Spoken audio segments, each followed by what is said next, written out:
Welcome to Breaking News to Trading Moves. We are jumping right in this morning with a major headline out of the medical device sector. Boston Scientific is acquiring Penumbra. That's right. And we're talking about a serious capital outlay here. Boston Scientific, ticker BSX, is set to buy Penumbra. That's ticker PEN. And the valuation? The transaction is valued at about $14.5 billion. The offer is for $374 per share, which works out to be around a 19% premium for Penumbra. $14.5 billion. That's a number that gets your attention. Okay, so our job today is to analyze how this transaction immediately impacts the market. And more importantly, we need to map out which companies, beyond just the two in the deal, are now positioned to either win or lose from this. Well, to understand that price tag, you have to look at what Boston Scientific is actually buying. Penumbra brings this very specialized and fast-growing portfolio. It's almost all focused on clot removal and advanced vascular devices. So things like stroke intervention and... Exactly. Stroke intervention, what's called mechanical thrombectomy, and also pulmonary embolism, or PE, intervention. These are major growth areas right now. And Penumbra isn't some small startup. No, not at all. Their projected 2025 revenue was already around $1.4 billion. So for Boston Scientific, this is about getting scale and getting it fast in these high-growth procedures. Okay, so the initial market reaction was pretty swift. Penumbra stock, PEN, obviously jumped up, but Boston Scientific, BSX, it sold off right away. Why does that happen? Why does the buyer's stock drop? It's really the cost of entry combined with perceived risk. When a buyer pays $14.5 billion with cash and stock, investors get worried. They worry about integration risk. Will it be smooth?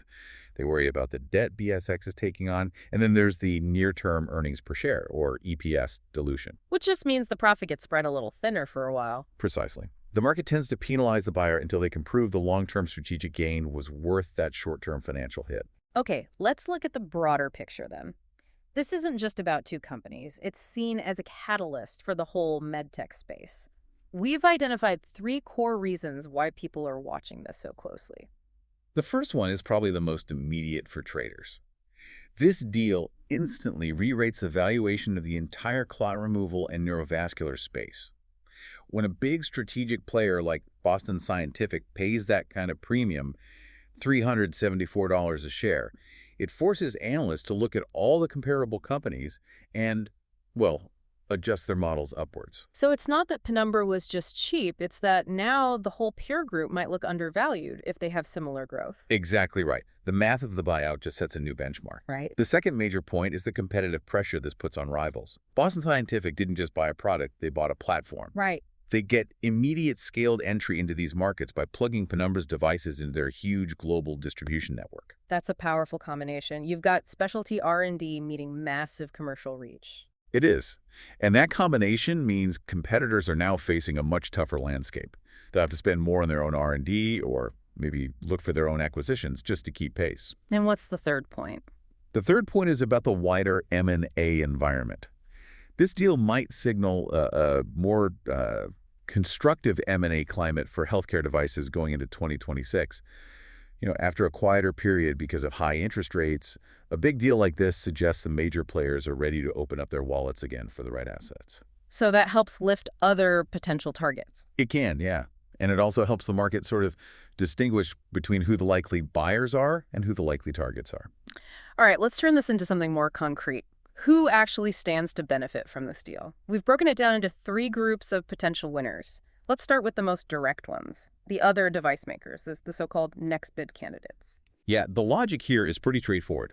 Penumbra's premium price gives a strong comparable valuation for other, maybe smaller, vascular device companies. When a heavyweight like Boston Scientific pays up for growth in a hot area like stroke or PE, traders immediately start looking around. They rotate capital into companies they think could be next on the shopping list. And who are we talking about here? Well, beyond Penumbra, PEN, which already got its price, the names you hear are Angidynamics, ticker AGO, and Lemaitre Vascular, ticker LMAT. They're not identical, but they have exposure to similar vascular markets and could be seen as attractive tuck-ins for a larger player.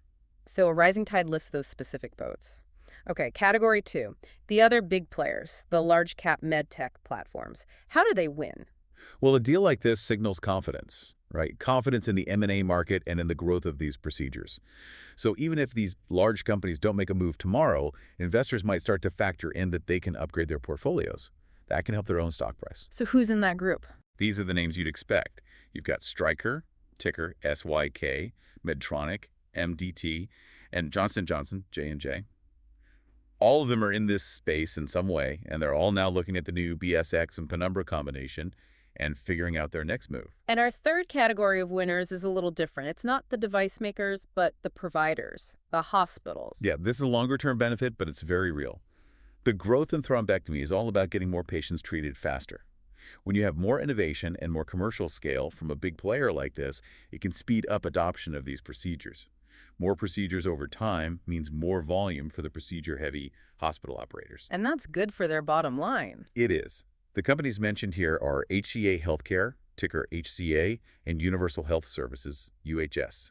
They stand to benefit as these complex procedures become more common. Okay, every deal has two sides. So if we have winners, we also have companies that are now facing some new challenges.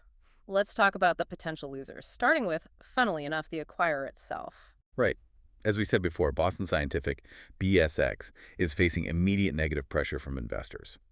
They're modeling the integration risk, the debt, the EPS dilution. But the pressure can also extend to its peers.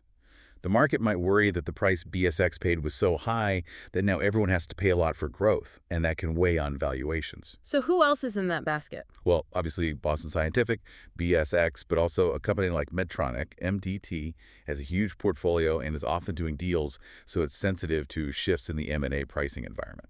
Okay, second category of companies facing a tougher road. The direct competitors. This is a classic competitive squeeze. You're combining Penumbra's really specialized portfolio, they're known for their advanced aspiration systems, with Boston Scientific's huge global sales force. That's a formidable new rival. And what does that mean in practical terms? More competition for sales, pricing pressure? Both. It raises real concerns about pricing pressure. Competitors could lose market share, and they'll almost certainly have to spend more on R&D or marketing just to defend their turf. And who are we talking about here? Again, some familiar names. Stryker, SYK, and Johnson & Johnson, J&J. They have deep pockets, but now they have to deal with a newly merged, very focused, and very scaled competitor. Our final category of headwinds is a little more technical. It's mid-cap device names that could face something called multiple compression. Right, this is valuation risk. It's a bit subtle. When a big deal happens at a surprisingly high multiple, meaning BSX paid a high price relative to Penumbra's revenue, the market can sometimes punish other companies that also trade at high multiples. Why would paying a lot for one company hurt others? There are a couple of reasons. First, investors might worry the sector is getting frothy, that valuations are too high across the board. Or, and this is often more key, they worry that if financing costs go up, other buyers won't be able to afford the next high-priced deal. So if future deals are expected to be cheaper, today's premium valuations might not be sustainable. So their multiples get compressed. Exactly. The names called out here just because of their premium valuations are Edwards Lifesciences, ticker EW, and Abbott Laboratories, ABT. So the deal is announced, but this story isn't over. For anyone tracking the medtech sector, what are the key things to watch next? There are really three major things you need to keep an eye on. First is just the deal timeline and the regulatory path. A merger this big will get a lot of regulatory scrutiny.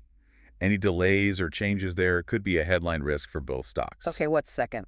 Second, you need to listen very closely to Boston Scientific's official commentary, specifically what they say about the expected dilution, any cost savings or synergies they expect, and critically, the final financing mix, how much is debt versus stock. That will really shape the long-term outlook for BSX. And number three? Number three is you have to keep tracking Penumbra's actual performance. Watch its growth, especially in stroke and PE adoption. Any new clinical data or revised guidance from them will tell you if the asset is living up to that $14.5 billion price tag. This whole situation with Boston Scientific and Penumbra really shows why tracking M&A activity is so critical for understanding a sector, especially in a specialized area like neurovascular devices. It does. Yeah. And the final thought we'll leave you with is this.